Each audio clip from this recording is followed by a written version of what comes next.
Bright Duty. Every student matters. Hello dear students, welcome to another lecture. In this class, we are going to begin with the first grammar chapter of class 12 alternative English Nagaland board, which is prepositions. Now, prepositions is one grammar topic that we all have been learning ever since we started learning the English language and specifically the grammar. So, prepositions we all understand is the most essential part of every sentence. It shows relationship between two things. Now, these two things can either be a noun or an adjective. It can be two nouns or it can be an adjective or an adverb as well. So, in this chapter, we shall learn in detail about what is a preposition, what are the different types of prepositions, and what are the most common prepositions that we often mistake when using it in the English language. So without much ado, let us begin with the chapter. Now let us look at these two sentences which are given in your book. There is a mat on the floor. Now, just a second. Or I am fond of sweets. So, as you can see, there are two sentences on your screen. In the first sentence, the word on is used to show the relationship between mat and floor. The relationship between mat and floor has been established using the word on. In the second sentence, the word of is used to establish a relationship between an adjective, which is fond, and an object, which is sweets. So basically, on and off that we have read in the sentences above are prepositions. So what is a preposition? Preposition is a word which is always used before a noun or a pronoun. So the position of the preposition will always be placed before a noun or a pronoun to express its relationship to another word in the sentence. So we use a preposition to use or to establish a relationship between other word in the sentence. Now, this word can either express time or movement or place. As I told you, there are three ways in which a preposition is used. It joins a noun to another noun. It joins a noun to an adjective. And it joins a noun to a verb. So, these are the three ways in which a preposition is used in a sentence. Now read the paragraph which is given to you, a short paragraph. It says, every day the men of Delaware left on the train to reach the coal mines. The mines belonged to an old man who lived in the city and no one had ever seen him. The men worked for hours in the mines and at the end of the day returned to the homes to their families. Now, all these highlighted words that you can see in your paragraph are nothing but pronouns. Are prepositions. And all these prepositions have been used to express a relationship between something in the sentence. As I said, they can be either two nouns or a verb and a noun or an adjective or a noun. For example, the word of, which is used to show the relationship between men and Delaware. Both of these are what? These are nouns. So here, of is used to show the relationship between two nouns. The next word on is used to show the relationship between the verb left and the noun train. So verb and noun, the relationship is being expressed. Similarly, the word to also shows the relationship between the verb belonged. Belonged to whom? Belonged to the old man. So these are the different ways in which a preposition is used in a sentence. Either to show the relationship between two nouns, or one verb, one noun, one adjective, noun. Every sentence, preposition always used with respect to an object. So a preposition will always have an object next to it. This object is the noun or the pronoun which is used with it. As I told you, you will always have a preposition in a sentence followed by either a noun or a pronoun. This is something that I have already told you. So this noun or the pronoun which comes immediately after the preposition is known as the object of the preposition. So the object of the preposition can be a gerund. Gerund means it can be used in the ing form. It can be a noun phrase, or it can even be a clause. For example, Nana said her goodbyes before leaving.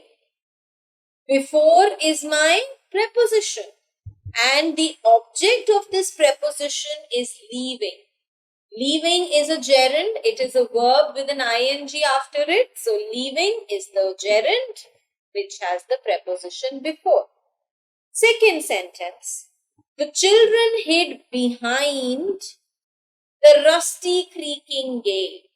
What is the preposition in the sentence? Behind. And what has this preposition been used for? What is the object of this preposition? The rusty creaking gate, which is not one word but a phrase. So here the preposition has been used for a noun phrase. Choose a gift for whomever you want.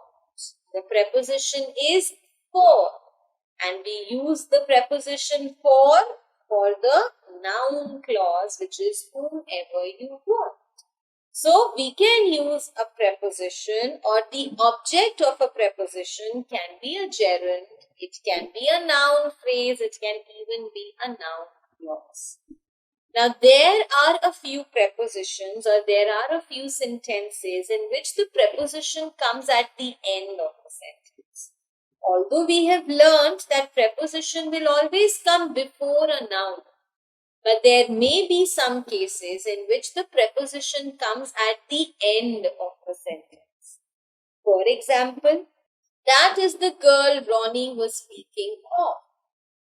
My sentence, my preposition is of, which comes at the end of the sentence. Here is the book you were looking for. So as you can see in both these sentences, the prepositions of and for come at the end of the sentence rather than coming before a noun or a verb. Let us look at the other sentence. A preposition can also have two or more than two objects. For example, the car travelled over the hills and the plains. The car travelled over the hills and the plains. What is my preposition? Over. And what are the two objects of this preposition? The hills and the plains. She looked after me and my brother. What is my preposition? After.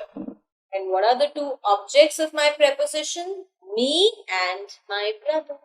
So, it is not necessary that a preposition will always have one object following it. It can have one or more than one object as well.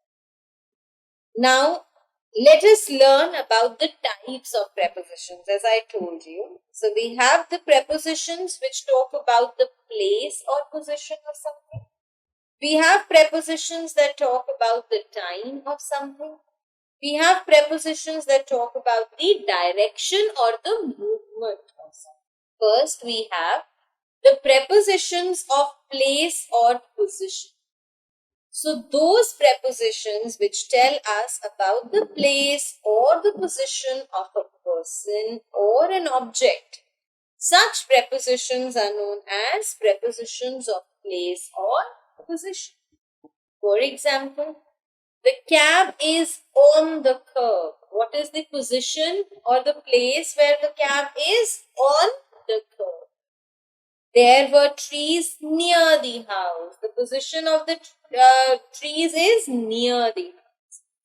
The books were kept inside the almirah. So the position inside the almirah. She was standing beside her friend in the class photo.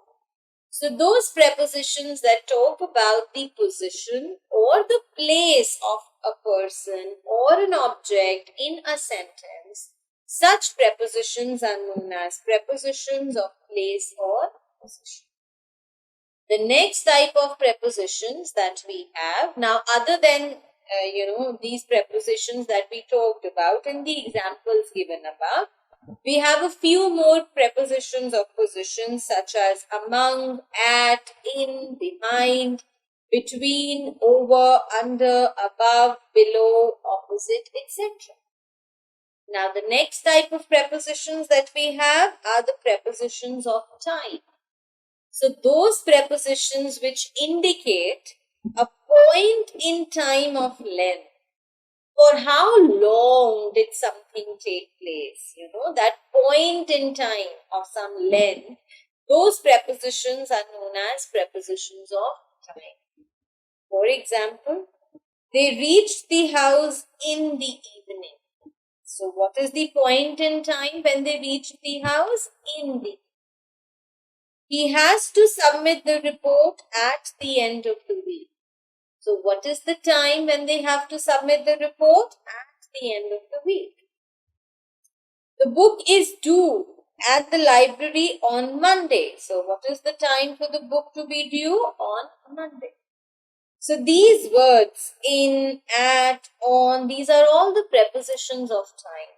And other than these prepositions, the more prepositions of time that we have are for, from, to, during, in, from and until, within, till, etc. Now the next type of prepositions that we have are the prepositions of direction or movement. These are those prepositions that indicate the movement of a person or an object from one place to the other. So the movement from one place to the other is highlighted with the help of the preposition of direction or movement. For example, Shoma and Sheila walked down the road. So what is the direction in which Shoma and Sheila moved? Down the road. The library is located behind the town hall. What is the direction for the library to be located? Behind the town hall. He jumped on the table on seeing the mouse. So what is the direction or what is the movement that has been highlighted here when he saw the mouse? That he jumped on the table. So down, behind, on, and other than that, more prepositions of direction and movement we have: into, through, across, around, up to, towards, after, within, to the right, away from, of, out of, etc. So these were the three types of prepositions that we have: prepositions of place, prepositions of time, and prepositions of direction. Now, we also have to know that in order to express movements, when we talk about movement in the different directions, there are a few prepositions that are used, such as about, around, round, all over. Then we have away, from, off, out, etc. So when we have to talk about the movement from a specific point, we use such prepositions. Now, there are a few prepositions that can be used in multiple ways. For example, she did the embroidery by hand. The first type of prepositions are those that serve as the agents or the instruments of something. How is something done? With what aid, with what instrument is something done? Embroidery by hand. What is the instrument? Hand. So by hand. Fill the form with a red pen. So what is the instrument? A red pen. So with a red pen. Then we have prepositions that indicate possession. The girl with the curly hair is a famous singer. What do we mean by possession? Possession means belongingness.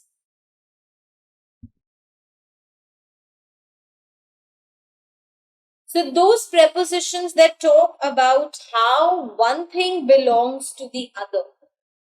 The girl with the curly hair. So the girl who has curly hair is a famous singer. So with is my preposition that talks about possession. The woman with the red bag is my mother. What woman? The woman with the red bag. Then we have prepositions that indicate a purpose or a reason for something. For example, I went to my father for guidance. What was the reason or the purpose for you to go to father? For guidance.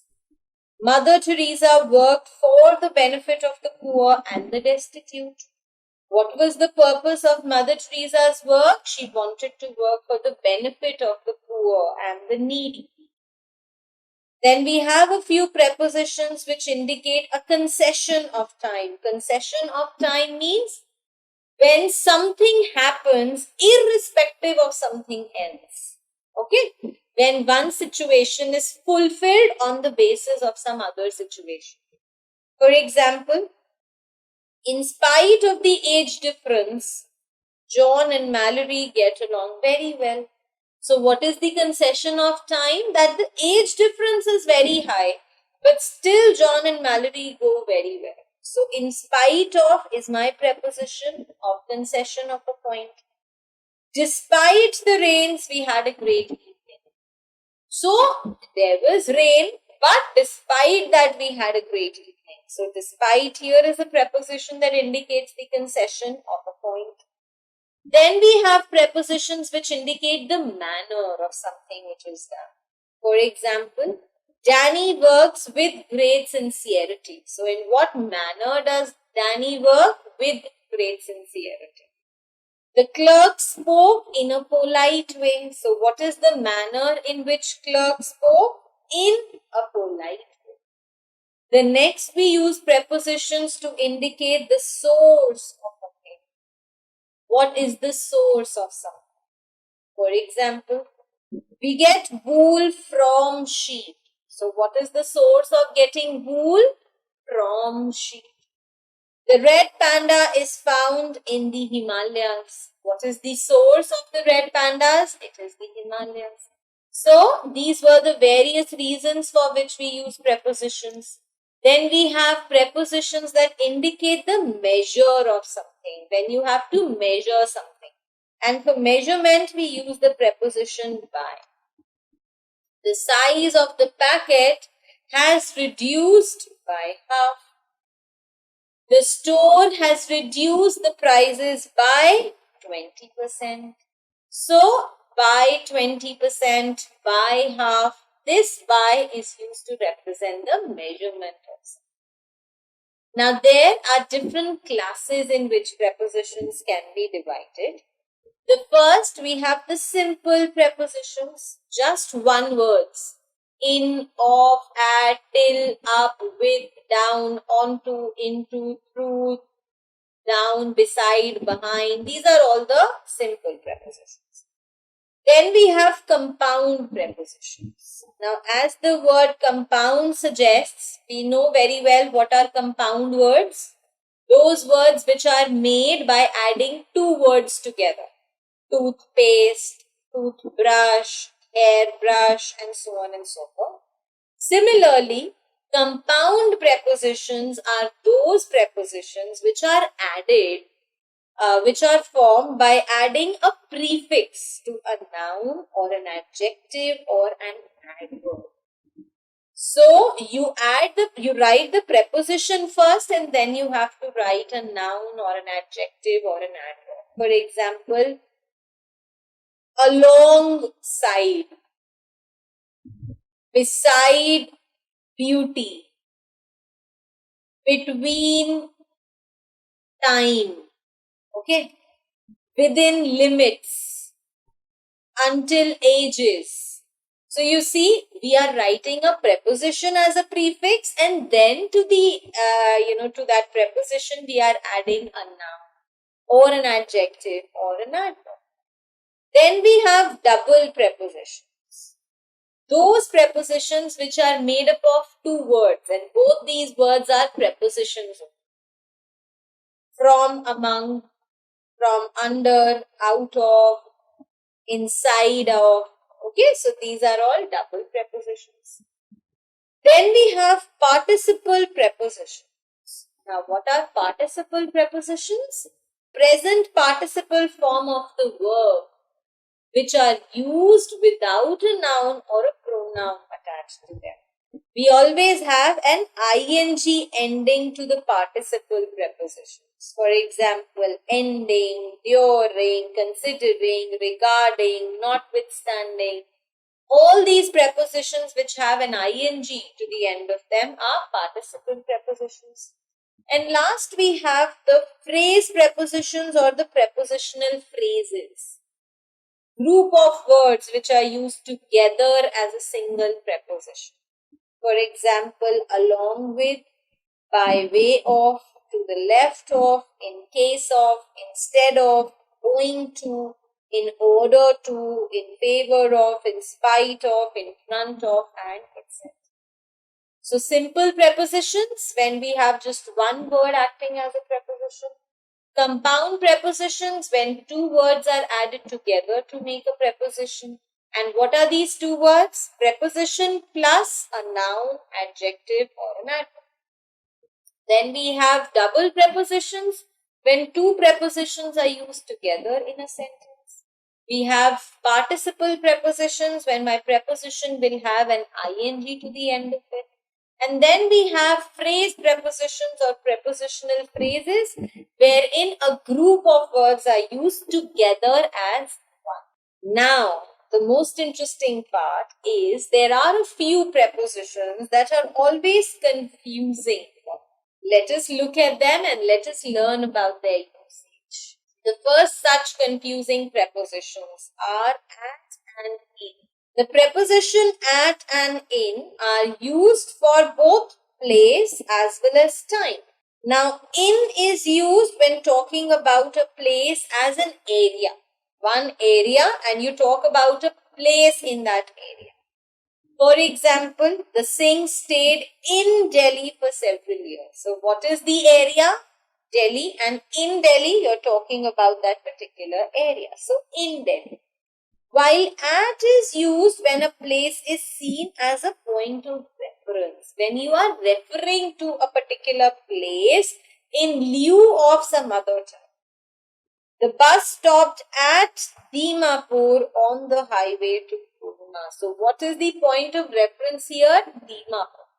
So in Delhi, at Dimapur. Okay, let us move ahead. If in a sentence there are two places which are used together, if consider a sentence in which we are talking about two places, how will we get to know where to use in, where to use at? So a place which is bigger is in, and a place which is smaller is at. At Manhattan in New York, because New York is big and Manhattan is a small part in it. At Digboi in Assam. At Rajouri Garden in New Delhi. Okay, then at is also used for a point of time, and in is used to indicate a period of time.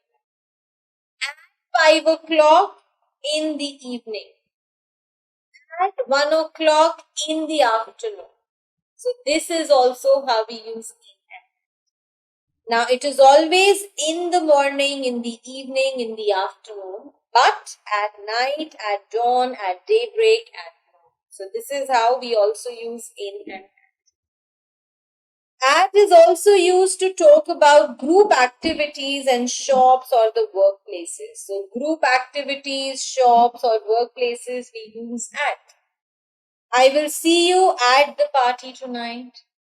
I will meet my cousins at the wedding. The politicians will meet at the congregation ceremony. So when there is a group of people that we talk about, we use at. The next confusing prepositions that we have are after and in. So after refers to the past and in refers to the future.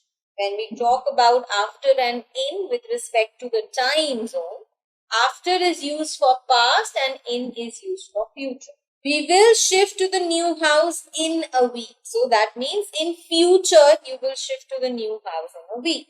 Mike returned to his hometown after 3 years. So this is something that you are giving a reference to the past. That after 3 years, Mike has now returned to his home. The next is between and among. Very simple. We use between for two people and we use among for more than two. Rosie divided the sweets between her two nieces, two between. He was among her friends, among many. Then we have in and into. Now this is very interesting. We use in and into when both of them talk about movement. In is used when something is at rest and into is used with reference to things in motion. For example, she lived in New Delhi. So if she lived in New Delhi, that means her position is at rest, living in New Delhi. She walked into the tunnel. If she walked into the tunnel, the motion has been represented here. So moved into from one place to the other. So in is used for rest and into is used for motion. The parents walked into this auditorium. As I said, motion is being talked about. The guests were waiting in the lobby. So this talks about something which is at rest. Next set of prepositions that we have are in and within. In is used before a noun which is indicating the end of a period of time. End of a period of time. That means something that will take place by the end of the period that is being noticed or written by you. Rohit shall return in a week. In a week means after the week is over. At the end of the week, Rohit will return. On the other hand, when I say within, it refers to the time which will be between that. If I say Rohit will return within a week means any day in this week Rohit can return.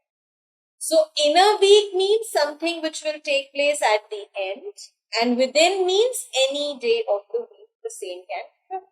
Next we have on and upon. Now both on and upon are used to indicate position. On is used when speaking of things which are at rest. And upon is used when something is in motion.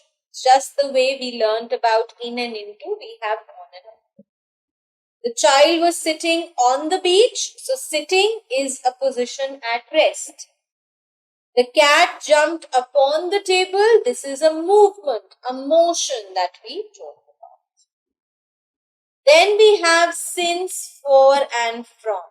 Now since is used before a noun or a phrase to denote some point of time. And it is always preceded by perfect tense. So since will always have a perfect tense before it and it talks about a point of. Okay, for example, Alia has been absent since last Friday. Has been perfect tense. Since last Friday. So since last Friday, that means point of time has been told to us that by when or since when has Alia been absent? Since last Friday. We have not been to the library since last week. So have not been, again perfect tense, and since last week, so point to point. Now from is used to denote a point of time and can be used with all the tenses. There are always the beginning as well as the end of some period of time that we talk about. The movie show is from 4 to 8 in the evening. So from 4 to 8 in the evening. Beginning as well as the end time is given. Sally will begin her classes from tomorrow. So from when? From tomorrow. The trainees attend workshops from morning till evening. So beginning, morning till evening. So this is how from is. Next we have for.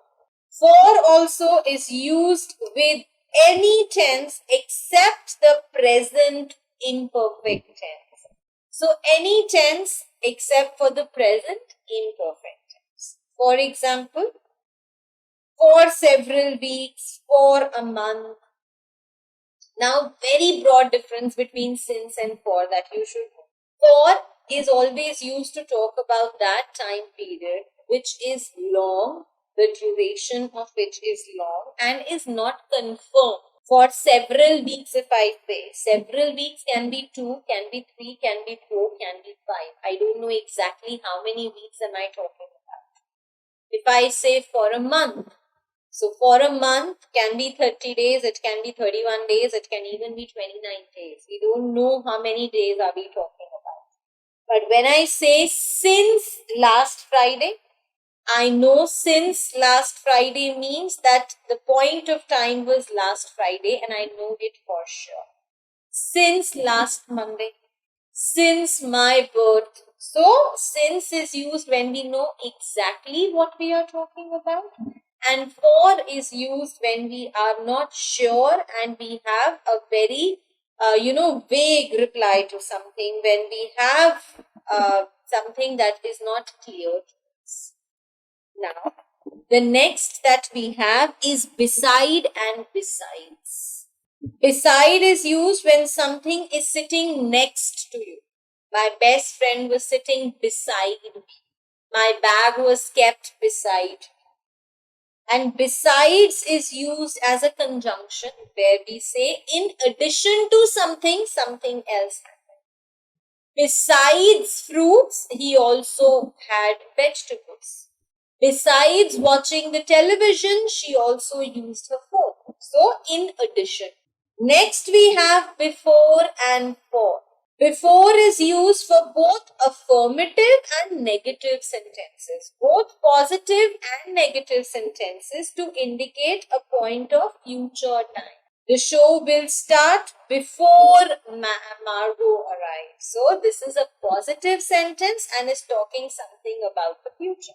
The show will not start before Margot arrives. So, this is negative, but again is talking about.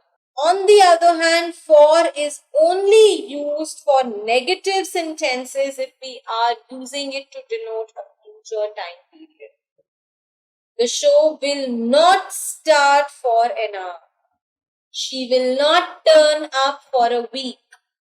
This will not be done for the next 1 minute. So negative we use for and before we use for both positive as well as negative. Then we have by and with. Now by and with is used when expressing the agent or the doer of a particular action. When you know something is being done by somebody, you know the doer of your action, we use by. And with is used to relate the instrument that you have used. The sweater was knitted by the local villager. Who is the doer? The local village woman. So I use by with that. With the finest wool. What is the instrument? The finest wool. He was helped by his sister with her favorite pen. So who is the doer of the action? Sister. And the instrument that the sister used was her favorite pen. Then we have till, by and to. Till means up to something. He stood waiting till the sky turned dark. So up to the time when the sky turned dark. By means not later than something. Minnie will be back by 5 o'clock. So not late than 5 o'clock, she'll be back. And to is used to express the place. I walked to the shop alone. She came to my home. She went to the school alone. So this is about them.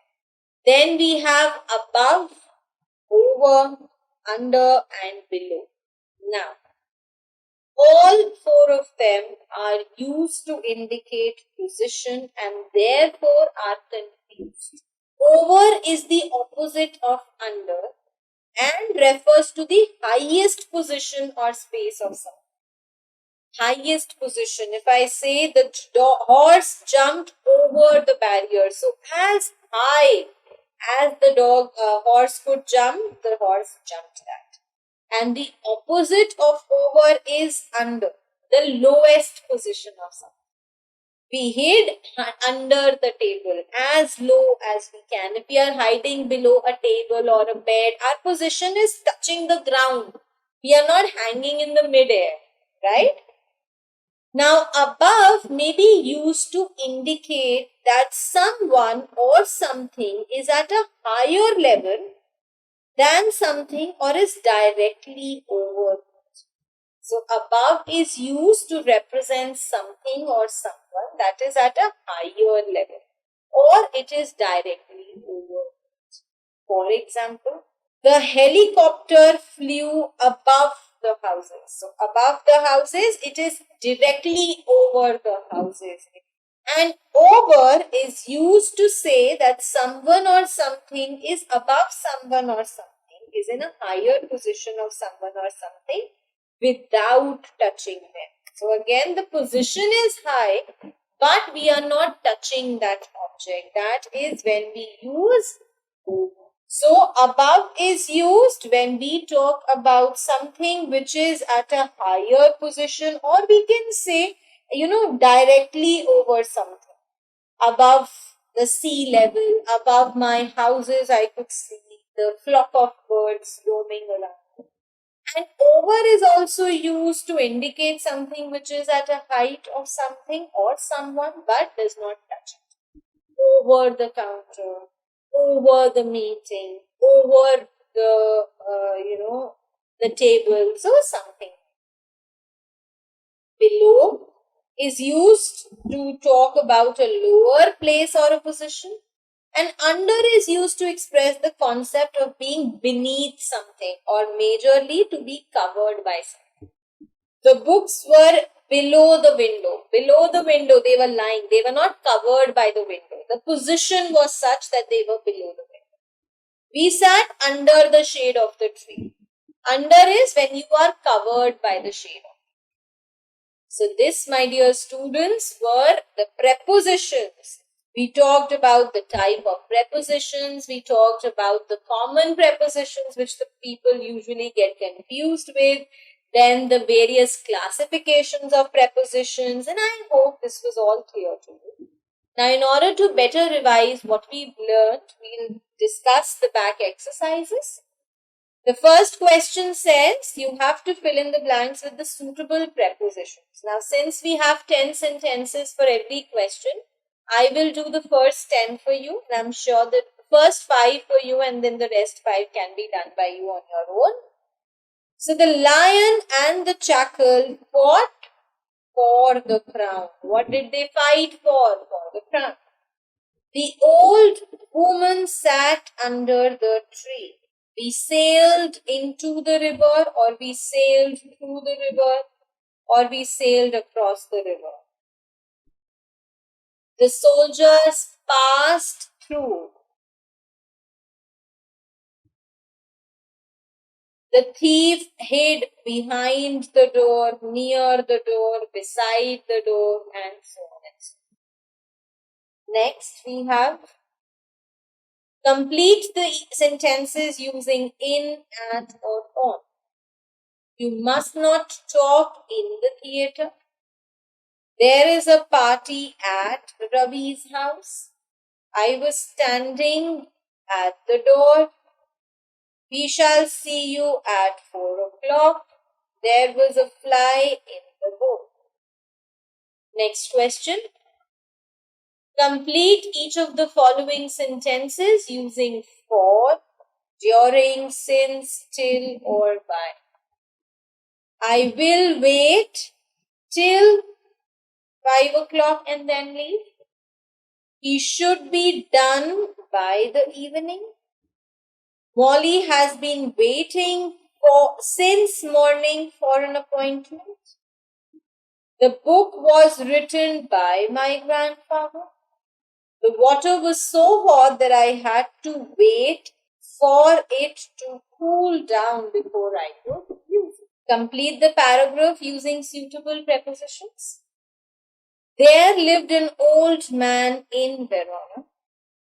He had a house near the church, behind the church, beside the church. When or since he was a baby, he had lived in the house. Every morning he went to the church and performed odd jobs for the priests. He took his tools with him and took no money for right? The next question says, rewrite the following sentences using the correct preposition. So every sentence, the preposition is incorrectly used and we have to correct that. It is not good to be ashamed of your work. We will return on Saturday or by Saturday. I have a great admiration for the City Museum. Sheena has not been to the theatre since a long time. So, since a long time. The new term begins on 30th July or from 30th. And like this, you can complete the rest of the sentences. And the next question requires you to write a short paragraph of about 80 to 100 words about a class to a park, and obviously highlight all the prepositions you found. So with this, my dear students, we come to the end of this chapter. I hope the chapter was clear to you.